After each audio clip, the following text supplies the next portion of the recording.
Why does one person succeed and others don't? Why have you smashed your goals in some areas of your life, in other areas you haven't? Why do you quit when you're so passionate about something?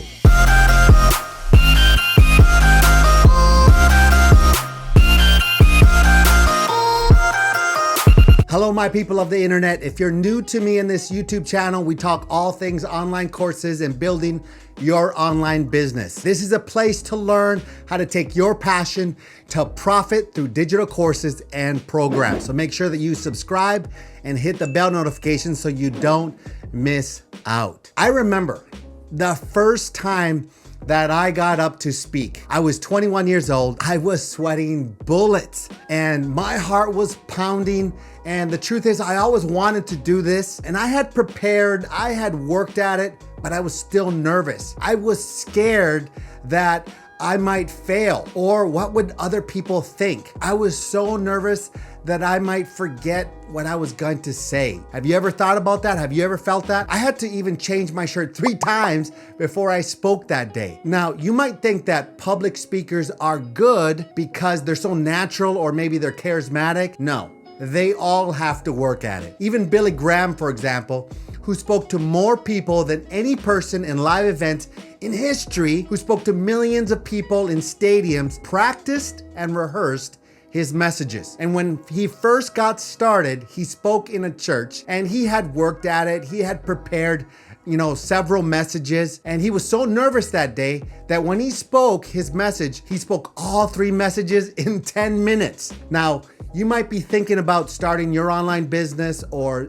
maybe starting a course, something like that. And you might have a ton of insecurities or you might be fearful or doubting and things like that. You might feel limited by experience or age. And you might wonder if anyone's even gonna pay attention or buy your course. It's really limiting beliefs. Your self-image might be limiting your potential to start. The thing is, your self-image is the life on your potential. And I've learned that conflicting beliefs cancel out your progress and reaching for what you're trying to reach. It's really based on your belief system. It's an interconnection of systems, a system of inadequacies, a system trying to validate ourselves within ourselves. But most of those beliefs or those inadequacies trying to control us. You're not, I want to tell you this right up front, you're not an imposter at all. And you have to push through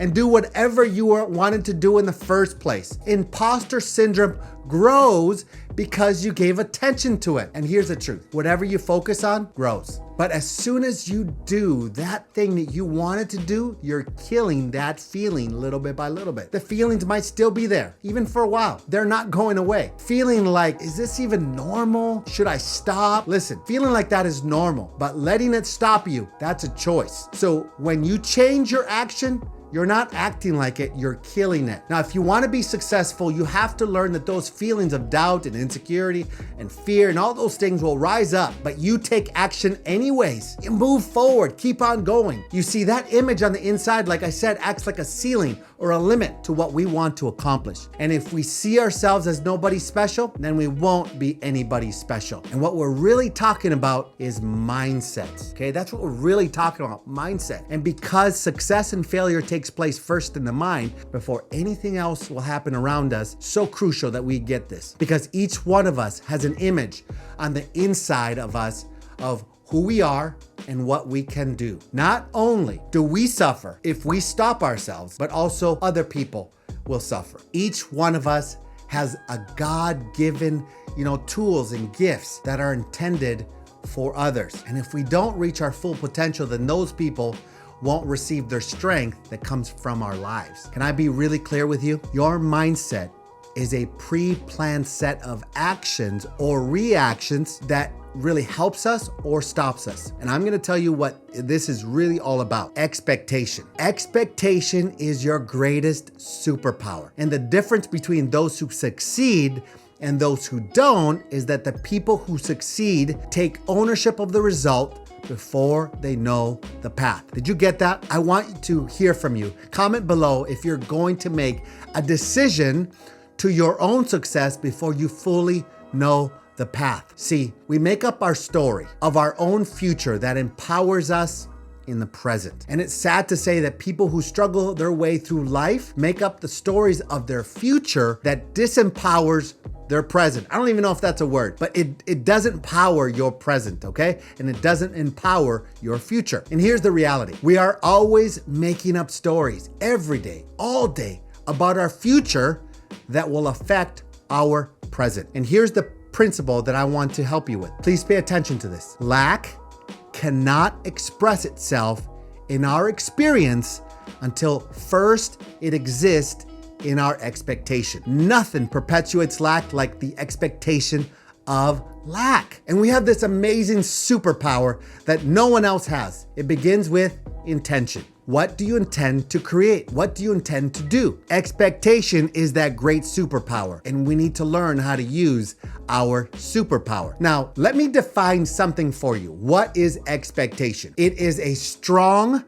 belief that something will happen or will happen in the future. So if I look at my own life, for example, the majority of the greatest things that have happened in my life is because I expected them first. You could probably relate. Or if I created something, it's because I expected it first. I imagined it first. It's an anticipation, an expectation of what would happen. And the primary limitation in life is our low expectations of ourselves. When we expect minimum results, that's usually what we're gonna get, sad to say. So we have to stay true to our expectation, our hopeful, faith-filled expectation. If we don't know how to use our expectation properly, we will become prisoners of the limitations that we conjure in our mind. In other words, we are not living in abundance because we expect lack. And I don't know about you, but I have to constantly take evaluation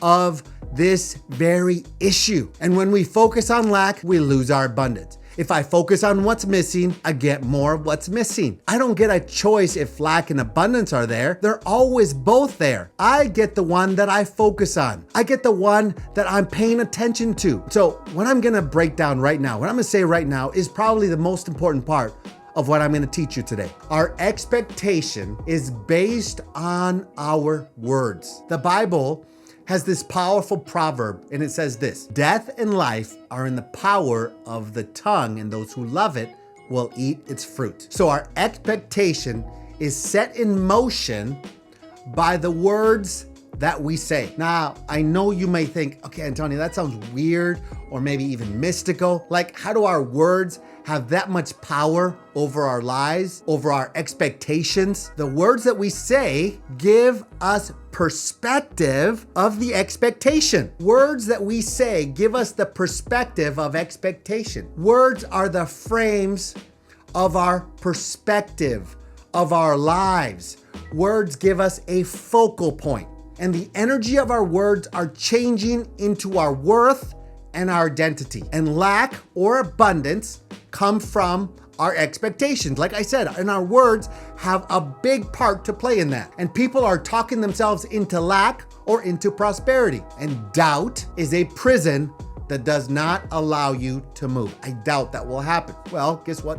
Guess what you're gonna get? Nothing. Doubt. No, I'm serious. We have to pay attention to this. So what do you choose? What do you choose over your lives? We gotta consider our words and our focus. So please, would love to hear your comments, your thoughts of what I'm talking about. Here's where the problem lies: when we believe in our doubts more than in our beliefs. Hey guys, so glad that you're here. I have something for you. If you're wanting to learn and know all the plays for creating courses and starting your own online business, I got you. I made a free ebook that you're going to want. And I wish I had this when I first began. I want to give you the play-by-play on how to get started online. You're going to learn 8 plays: excavate, allocate, validate, elevate, encapsulate, activate, formulate, and elaborate. These are the 8 plays that will make you successful, I guarantee it. All you have to do is run the play. It's free. So click the link below and I want you to grab it. It's fully yours and it's free. So let's get back to the rest of the episode. Thanks for watching. And if you like the content, do me a favor, subscribe and like. Here's where the problem lies: when we believe in our doubts more than in our beliefs. We have to turn this on its head.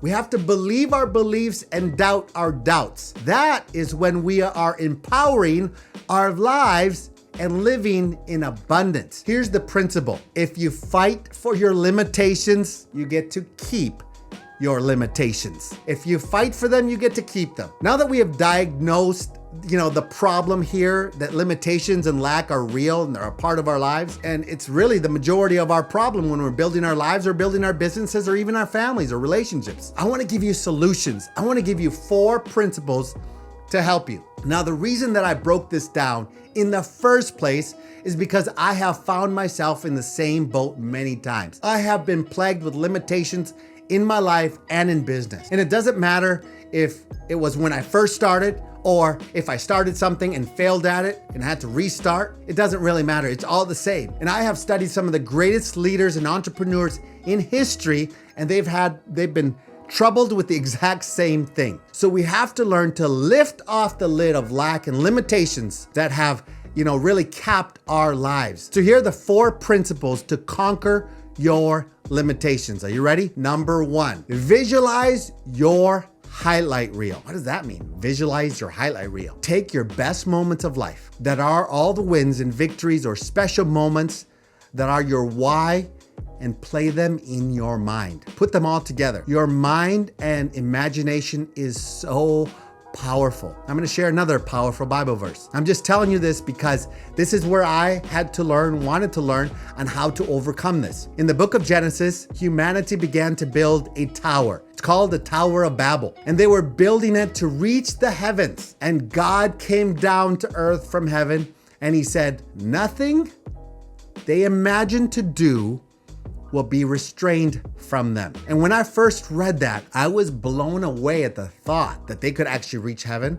because they imagined it. Really? How is that? They just imagined it. So whatever limitations that you may have, start imagining the opposite and start envisioning your life with hope and potential. And I love the highlight reel idea. When I first heard that, I grabbed a hold of it and I started doing it, and it changed my life. Things that I have done well, things that I will do, things that I love to do, like with my family and my children, things that I have accomplished and done well that I've been good at. Imagine those types of things. Imagine what you will do in the future. What can you imagine for your life? And here's this one about imagination. I remember being in a mastermind and a lady was teaching. She had made in that year $1 million in one day. She made $1 million in one day. She asked this powerful question: what would it feel like for you? What would that do for your life? What would it feel like? What would you do and what would you like for it to do? Now, I was in a room with about 20 plus entrepreneurs, and some started, they started laughing, some started jumping, some started dancing, some started clapping. You know what I did? I began to cry. I got teary-eyed at first, and I felt the emotions. This is how I felt that very moment, and still feel the same way. I would feel relieved. Yeah, that's how I felt. Because once you can make $1 million in a day, you have figured out the code, the system. And all you have to do is just repeat, rinse and repeat, rinse and repeat. You figured it out. And that was huge for me. I felt it, and it empowered my life to act. That image has never left me. What could you imagine? What would $1 million do for you? Can you imagine that? Where can you start? I want you to grab that highlight reel, and also what could you do in the future for your life? How could that change you? What would you do with your family? What would you do with travel? What would you do with your time? Imagine that. Before we go to the next point, if you could do me a favor, if you receive value so far, share it with your friends. That would mean a ton to me. It would mean a great deal. Now let's go on to the next point, all right? Number 2, words matter. The words that you speak. I kind of mentioned it earlier, but words are not just a communication tool. No, they are the pre-frame for your life. And as I mentioned, words are the windows in which we see the world. So we have to change the way we say it in order to change the way we see it. I'm going to say that again. Change the way you say it so that you can change the way you see it. Now let's go on to the next point. Point number 3, reframe. Reframe with your words. I know that sounds weird, but it's so important. So we put frames around pictures. and it helps us focus in on that picture. This is what you do for your life. When you notice that you were used to saying something like, I can't afford it, I want you to reframe it. Ask better questions by saying empowering questions instead of, disempowered statements. Okay? Those are closed statements. They don't empower your life. So empowering questions instead of making disempowering statements. For example, you could say, I can't afford it. No, you don't want to say that. A better way to say it is, how can I afford it? That's an empowering question. And my body, my subconscious will begin to act, will begin to move my body, maybe come up with ideas, creative, and I might be resourceful instead of with a closed door. That's the end of that discussion and I can't come up with it. It's end of the world, the end of the point, end of the potential. It is a closed statement. So don't say those types of statements. You want to change it by reframing. Reframing is so important. Now to the last point, point number 4. Proximity is power. Proximity is power. Find people who have already empowered themselves in that area that you want to empower your life. Surround yourself around people who have already done it. Now, for me, I might hire them to say, help me. I don't see it. So can you show me how you see it so that I can see it and then I can say it so that I can seize it. You want to gather and be around people who already say those right things, see those right things, and seize those right things. If you can say it, you can see it. That way you can seize it. And being in a room with people who have higher expectations than you will change your mindset. Going on your own will give you a certain speed and